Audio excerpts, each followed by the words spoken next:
Well, it looks like there's no money to be made plowing snow here in South Jersey. There's more on the car than there's on the ground. So I did finally receive the 2 fittings that I need to finish the air-to-water install, at least for the front part of the car. So I figured line up, kill some time. So I'm making this line from here to here, which is the inlet. Okay, blue is in. So, and you don't really need any special tools for this stuff. And this is a stainless steel braided inside fuel hose from Amazon or eBay, one or the other, -12. And what you want to do is mark it to length. I've already done that. So I used black electrical tape. Don't pull it too tight. And then it's pretty simple. Thread it onto where you're going. So you know, if you don't want it to be sloppy. So thread it onto where you're going. We're going from here to here. So this side's already on. And then you want to cut this. All right, you either buy the proper tool to cut it, or use a chop saw. So today we're going to use a chop saw, which is convenient for me because I have one. And then you want to try and cut it as straight as possible.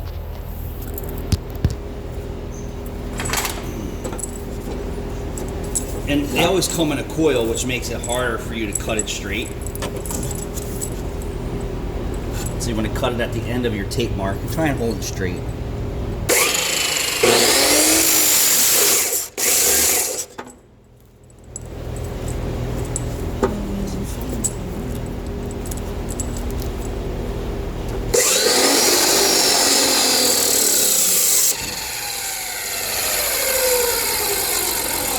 Pick off, if you get a sloppy cut like I just did, just pick off whatever's in your way.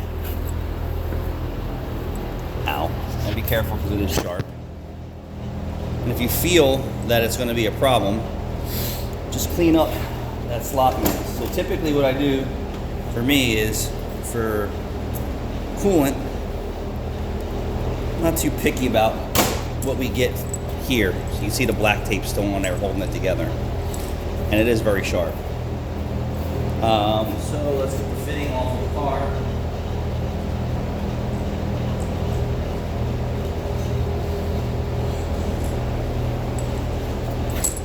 And you're going to take this apart.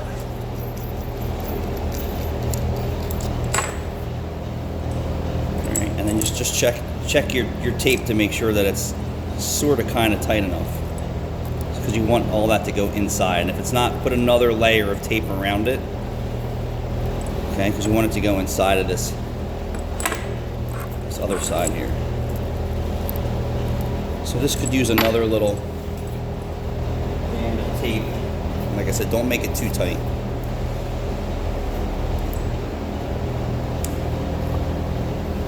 It's making it too tight makes it even harder for you to install. So now you can see that it rounds that down a little bit. It makes it cleaner to go inside. And I like to use power tools.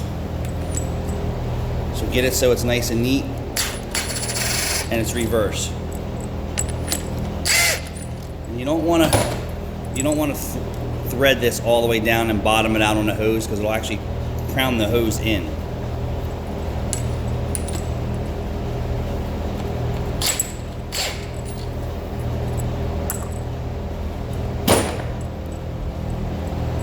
And the straighter the cut, the cleaner the install will be inside of here. So now that that's complete, take the other end of this and then dip it in Vaseline, wheel bearing grease, anything you want. The male has to be lubricated to go into the female, right? So then work that in so that you know that it's in, and try and give it a turn.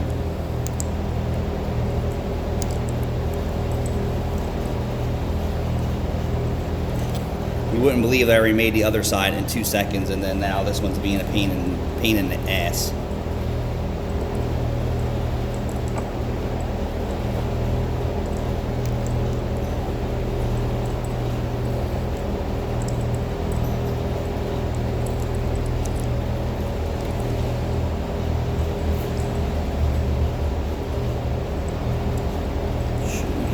tight.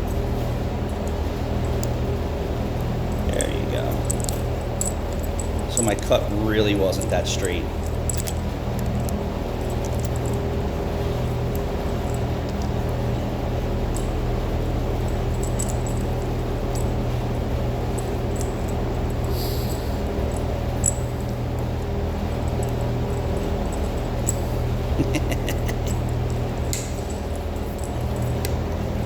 Off camera, smooth. On camera, not so smooth. Come on. And you don't want to cross thread it because then you're gonna waste a $20 or $30 or $40 fitting. So why are you being a pain in the ass?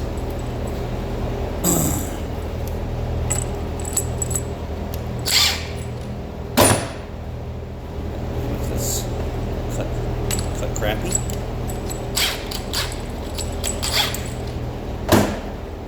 Let's try it again.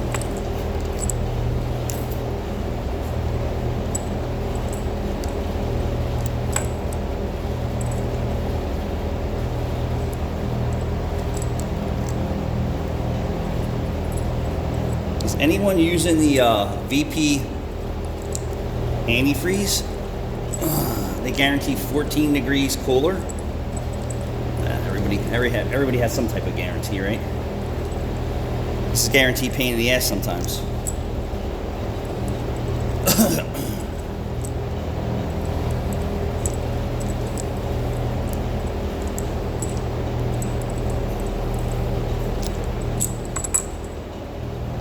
What the fuck is going on?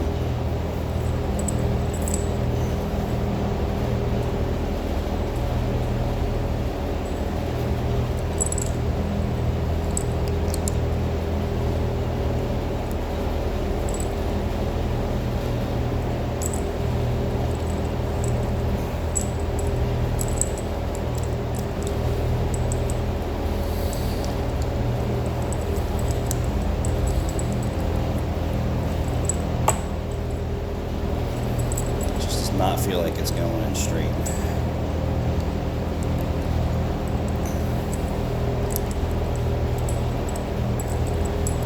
It's not.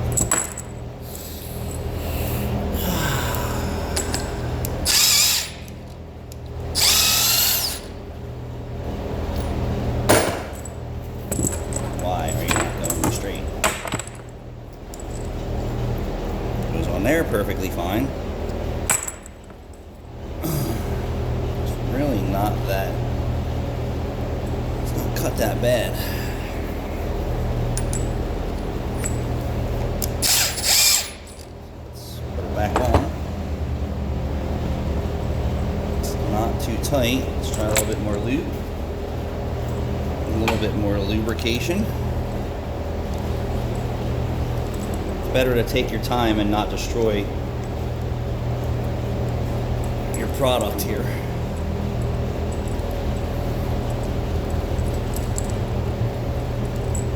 There we go.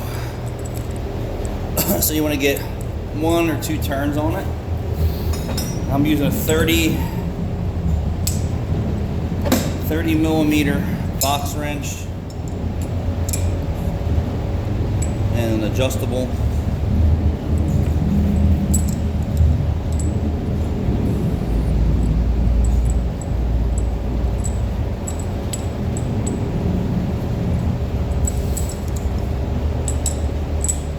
I think this was my first time doing this, but I assure you it's not. I've been making AN lines for 20 plus years and never with any special tools. Stainless steel braided is more of a pain in the ass.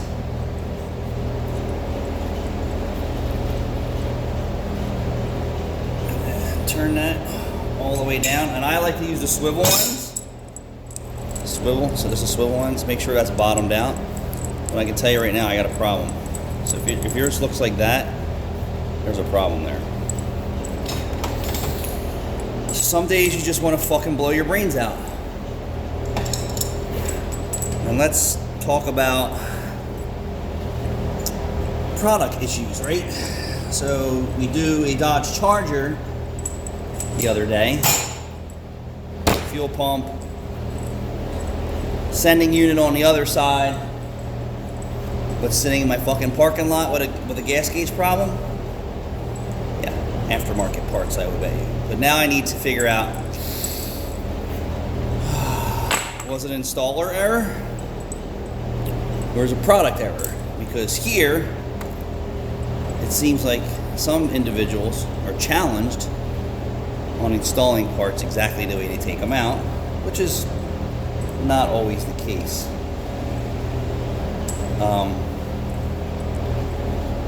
Because the fuel pumps have to be clocked in certain positions so that the sending unit arms don't come in contact with anything else in the fuel tank.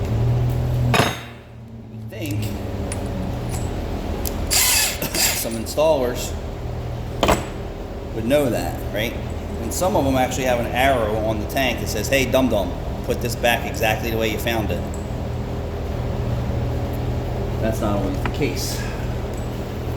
And aftermarket parts just suck as it is. Why am I having such a hard time with this?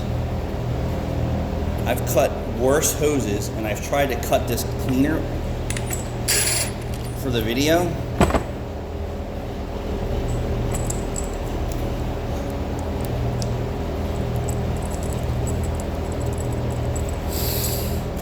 I think I finally got it. So yeah, so that car, and it's every week here with aftermarket parts. Every week there's an issue with some product that we install on someone's car. And most of the time, it's not installer issue, it is product issues. Alright, let's get this. Again. So now you can see that it's uniform inside of here. And then once that's complete, right? And remember, these are swivel. You can take a can of brake clean and then flush your lines. Always flush your lines. Do not install these without flushing them. So flushed with brake clean, you've seen a bunch of dirty shit come out. This line is made.